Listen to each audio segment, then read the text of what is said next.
ছাদাব আকবর চৌধুরী, আমি ডিএমপির দেয়া শেষ যে খবরটি বলছি, মামলা 274টি, গ্রেপ্তার 3011 জন। এই 3011 জন কে, কারা? আমরা শুনতে পাই, একদম তথ্য প্রমাণ হয়তো আমি এই মুহূর্তে আপনাকে হাজির করতে পারবো না, ছাত্রদের মোবাইল চেক করে করে তাদেরকে ধরা হচ্ছে।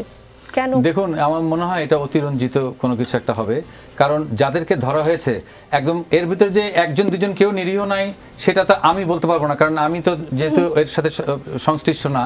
তবে আমি যতটুকু বুঝি যে যারা বিভিন্ন ধরনের এই অ্যাক্টিভিটিসের সাথে যুক্ত তাদেরকেই গ্রেপ্তার করা হয়েছে, এবং অনেকেই দেখা যাচ্ছে প্রতিবন্ধকতা সৃষ্টি করা হয়েছে, সেই সময় হয়তো দেখা যাচ্ছে 2-4 জনকে ওখানে তুলে নেওয়া হয়েছে। এর অর্থ এই না যে সাধারণ ছাত্রদের উপর নিষ্পেষণ করা হচ্ছে এবং সাধারণ ছাত্রদেরকেই টার্গেট করে করা হচ্ছে। সাধারণ ছাত্রছাত্রীরা তো আমাদের সন্তান।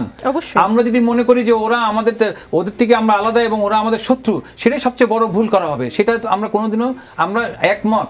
আমরা বারবার বলছি তাদের যে দাবি, সেই দাবির সাথেও একমত, এবং তার দাবির যে মূল দাবি পূরণ হয়ে গেছে। ছেড়ে না দেওয়া হলে তারা পরীক্ষা দিবে না। অবশ্যই আপনি খেয়াল করবেন, কয়েকদিন আগে, সপ্তাহখানিক আগে কিন্তু মোটামুটি যখন একটা জায়গায় এসেছিল যে তারা যে অতিথি ভবনে গেল, 8 দফার কথা বললো এবং বললো এই রায়টা হওয়ার পরেই কিন্তু পরিবেশ আসলে আমরা নিজেরা বসে তখন কিভাবে মানে দাবি নিয়ে আলোচনা করবো সে জানাবো। আপনি খেয়াল করে দেখবেন তখন কিন্তু দাবি নিয়ে তারা আর আলোচনা করেনি। কিন্তু তখন কিন্তু সরকারের পক্ষ থেকে বলা হয়েছিল যে যদি ছাত্র কাউকে কোনো গ্রেপ্তার হয়ে থাকে জানানোর জন্য কোনো ছাত্রই কারাগারে থাকবে না।